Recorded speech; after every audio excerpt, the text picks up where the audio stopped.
Have you ever wondered why you react so strongly to certain people or situations, even when your logical mind tells you it doesn't make sense?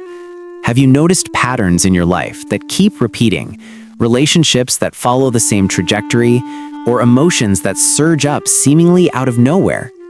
What if I told you that beneath the surface of your conscious awareness lies an entire world of forgotten memories, repressed feelings, and hidden parts of yourself that are secretly running the show?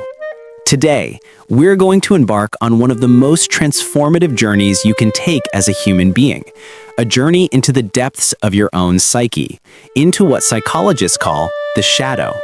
This isn't just another self-help concept. This is about meeting the parts of yourself you've been running from your entire life and discovering that within those dark corners lies the key to your wholeness, your authenticity, and your freedom. Stay with me, because by the end of this exploration, you'll understand why facing your shadow might be the most courageous and rewarding thing you ever do. Understanding the architecture of the human psyche. To understand shadow work, we first need to grasp a fundamental truth about human consciousness. We are not singular, unified beings operating from one clear center of awareness. Instead, the human psyche is more like an iceberg, where the small tip visible above water represents our conscious mind, the thoughts, feelings, and behaviors we're aware of and can control. But beneath the surface lies something vastly larger and more powerful, the unconscious mind, a realm that holds everything we've experienced, felt, and learned, but have pushed out of conscious awareness. This isn't a failure of memory or attention, it's actually a sophisticated survival mechanism. From the moment we're born, we begin learning what is acceptable and what isn't. We learn which emotions are welcomed and which are punished. We discover which parts of our personality earn love and approval, and which parts lead to rejection or shame. And so, quite naturally and necessarily, we begin to split ourselves. The psychologist Carl Jung, who pioneered much of our understanding in this area, observed that every human being develops what he called a persona, a social mask we wear to navigate the world. This persona is constructed from all the acceptable, praised, and rewarded aspects of ourselves. It's the version of you that goes to work, interacts with acquaintances, and presents itself to society. There's nothing inherently wrong with having a persona. In fact, it's necessary for functioning in complex social environments. The problem arises when we identify completely with this persona and forget that it's just one part of who we are.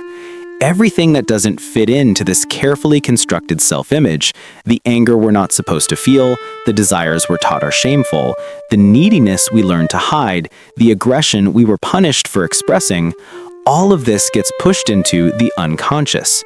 This rejected material doesn't disappear, it forms what Jung called the shadow. The shadow isn't evil, though it often contains things we judge as negative. It's simply everything about ourselves that we've disowned, denied, or failed to develop. Interestingly, the shadow doesn't only contain negative traits. Sometimes we repress our own power, creativity, or capacity for joy because these qualities weren't safe to express in our early environments. A child growing up in a household where they were constantly told to be quiet and not take up space might repress their natural exuberance and confidence, pushing these positive qualities into the shadow alongside the more obviously challenging emotions. The shadow is personal and unique to each individual, shaped by our specific family dynamics, cultural context, and life experiences. What one person represses, another might freely express, depending on what was acceptable in their particular environment. The hidden cost of disowning ourselves. Living with an unexamined shadow comes at a tremendous cost that we often don't realize we're paying it. The energy required to keep parts of ourselves locked away in the unconscious is enormous. It's like trying to hold a beach ball underwater. You can do it, but it requires constant effort and vigilance. This ongoing repression depletes our vitality, creativity, and authentic self-expression.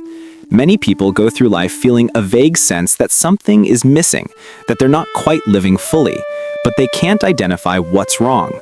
Often, what's missing is access to the full spectrum of their own humanity, locked away in the shadow. The repressed material doesn't stay quietly contained. It leaks out in unexpected ways. It emerges in our dreams, in our slip-ups and Freudian slips, in the characteristics we strongly dislike in others, and most powerfully, in our projections. Projection is one of the most important concepts to understand in shadow work. When we can't acknowledge something in ourselves, we tend to see it, often in exaggerated form, in other people. The person who has repressed their own aggression might find themselves surrounded by angry people and constantly feel victimized. Someone who has disowned their own neediness might be highly critical of people they perceive as clingy or dependent. The qualities that trigger the strongest reactions in us, the things that make us say, "I would never be like that," or "I can't stand people who do that," these are often pointing directly to our own shadow material. This is why the world around us serves as a mirror. The people we interact with, especially those that provoke intense emotional reactions, are showing us parts of ourselves we haven't yet recognized or integrated. The shadow also manifests in repetitive life patterns. Have you ever noticed that you keep attracting the same type of relationship, even though you consciously want something different? Or that you repeatedly find yourself in similar conflicts at work, regardless of the specific job or colleagues? These patterns often indicate that shadow material is being enacted unconsciously.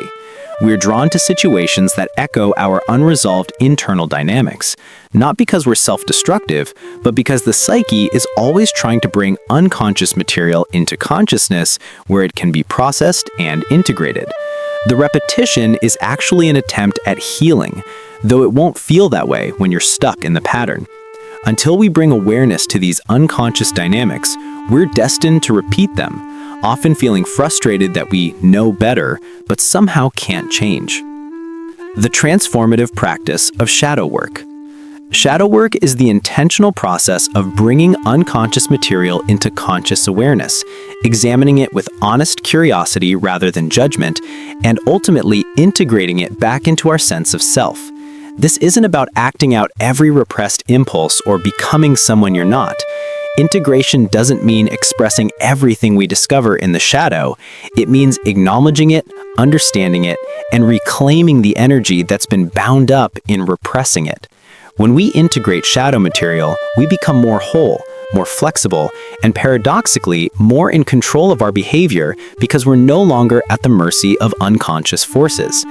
The process requires courage because it involves admitting things about ourselves that we've spent years denying, but the rewards are profound. Greater self-awareness, more authentic relationships, increased creativity, and a sense of internal freedom that comes from no longer having to maintain the exhausting pretense of being only your persona. The first step in shadow work is developing the capacity to observe yourself with curiosity rather than judgment.